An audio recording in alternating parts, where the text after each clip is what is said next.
Hi, this is Mike again. Today I wanted to talk to you about how wokeism has infiltrated our public schools and what we can do about it. For the last year or so we have talked about how universities have fostered our politicized classrooms. Since then, it seems as if public education has devolved into wokeism. The media denied critical race theory's existence in American education for months, only to now admit that it does in fact influence policy and curricula. In response, countless legislatures have introduced CRT bans and school choice bills as a means to combat the apparently rapid progressive capture of American schools. These laws, alongside school choice bills, are necessary changes but represent an insufficient effort to effectively secure changes.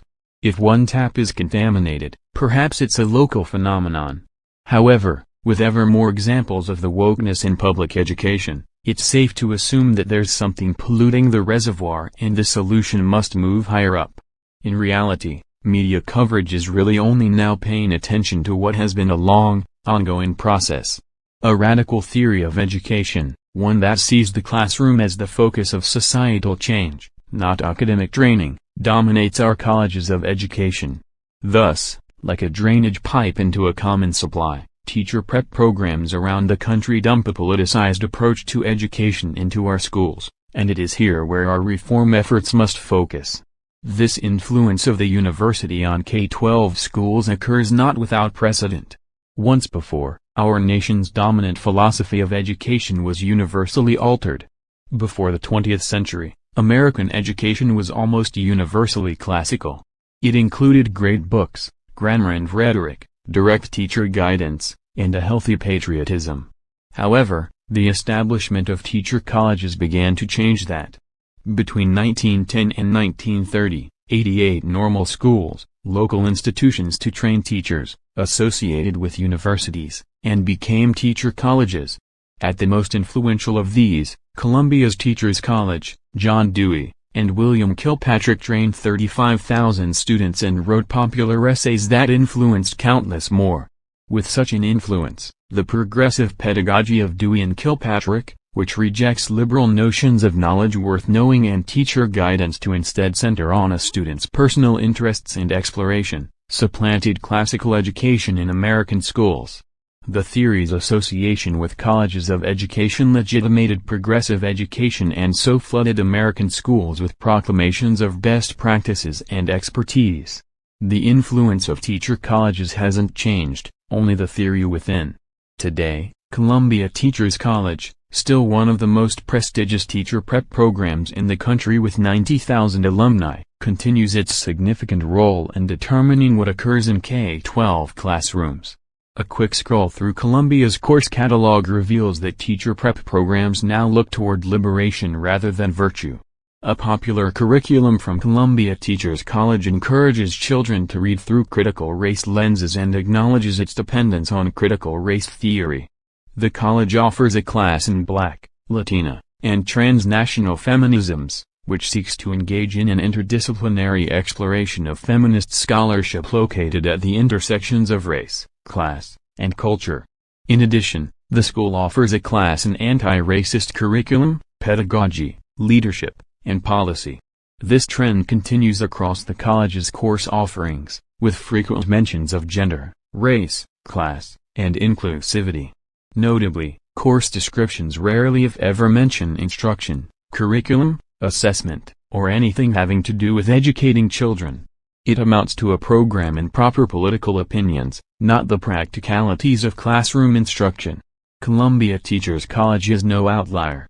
An education policy course at the influential University of Wisconsin-Madison focuses on the ideas of transformative educators such as Paulo Freire and Bell Hooks. Freire's Pedagogy of the Oppressed, an incoherent attempt to explore the parasitic relationship between oppressor and oppressed in the context of the classroom, is considered a seminal work by many teacher prep programs. References to Freire and other advocates of critical pedagogy appear on the syllabus of Harvard, UC Berkeley, California State Long Beach, and the University of North Texas. A UW professor, Gloria Ladson-Billings, is considered one of the single most influential thinkers in education. In 1998, She synthesized CRT and K-12 education, and just last year, Indianapolis Public Schools hosted her at a racial equity training for teachers. Simply look through the Diversity, Equity and Inclusion or Day offerings at local schools to see references to Freire, Billings, Hooks, and other radical theorists abound. Teachers Without Borders encourages educators to understand and implement Freire's theory of peace education, which is ironic, considering that Freire cites Che Guevara and Lenin as exemplary teachers. After the passing of Bell Hooks last year, countless testimonials appeared online of how teachers implemented her ideas in their classrooms. Woke ideas about race and power did not form in the minds of day consultants at K-12 schools. They stem from a decades-long process that saw a noteworthy shift in the research interests of education faculty. As the day fad caught on, its teachings made their way to both university and K-12 classrooms. Moreover, the transformation of the university's pedagogical environment is not an unprecedented event. Once again, Columbia and universities like it are acting like a super-spreader event of theoretical pedagogy and other radical ideas. Because our teaching force requires their credentials ensures that the drainage pipe will flow on.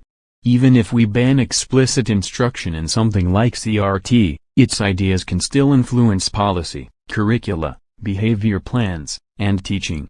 Even if school choice bills passed in every state today, the same teaching force trained in the precepts of Freire and other pedagogues would staff our schools tomorrow. We must decouple the colleges of education and schools by ending teacher licensing requirements. This is also true of our teachers in Christian schools. Today most teachers are trained at secular university programs where day training is rampant. Christian schools need to be highly selective as to which teachers they allow to be on their teaching staff. I would also recommend that Christian schools routinely hold training sessions for new teachers so they are able to recognize some of the indoctrination that they were subject to during their teacher training programs. A Christian ministry called Renew a Nation out of Virginia provides this needed training for Christian schools looking to ensure that their teachers can recognize the insidious aspects of wokeness in textbooks, films, and other teaching materials. Thankfully, schools don't seem to need these schools of education.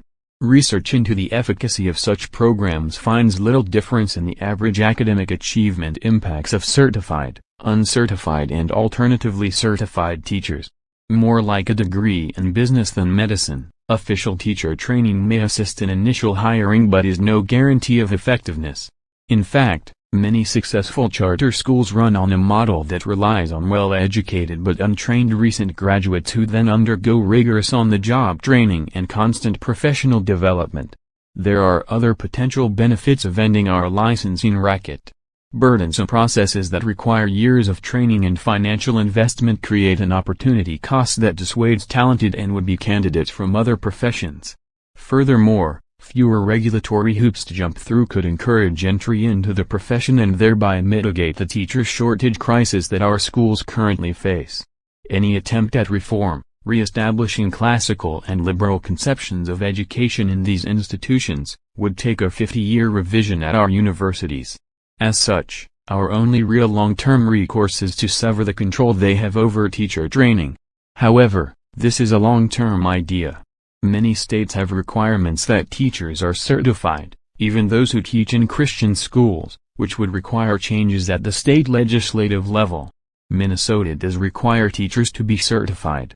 Teachers who take this program are indoctrinated in day programs with an emphasis on teaching these ideas in the classroom. Change will require parental involvement at school board meetings and in the state legislature. In the meantime, parents need to seriously consider pulling their kids out of the public school system and teaching them at home or putting them in a good charter school or good Christian school. Unfortunately, many Christians believe their children can be missionaries in the public school system. For most kids, this is a serious error in judgment. Until children reach high school age, they are not able to stand up to the pressure exhibited by their peers and don't have the mental ability to understand how this teaching stands against their Christian beliefs. We encourage all parents to pray about how they can best protect their kids from this satanic agenda that has permeated the classroom in our public schools.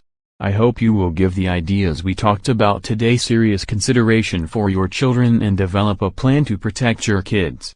If you want to learn more about the cultural issues of today, be sure to visit our website at nehemiahreset.org or visit our Cultural Issue channel on Rumble. We hope you have enjoyed our time together today and look forward to seeing you again in one of our future videos. Have a great day. Thank you for watching this video from Nehemiah Reset. We hope you found it informative and helpful. Our mission is to assist Christians in developing a biblical worldview as it pertains to relevant cultural issues. We seek to inform Christ's followers, equip them, and mobilize them into action to vote for their biblical values and to actively engage the culture. If you enjoyed this video, please like, share, and subscribe to our Rumble, YouTube and Facebook channels. You can also visit our website at nehemiahreset.org to learn more about our vision, our resources, and our upcoming events. Thank you for your support and God bless you.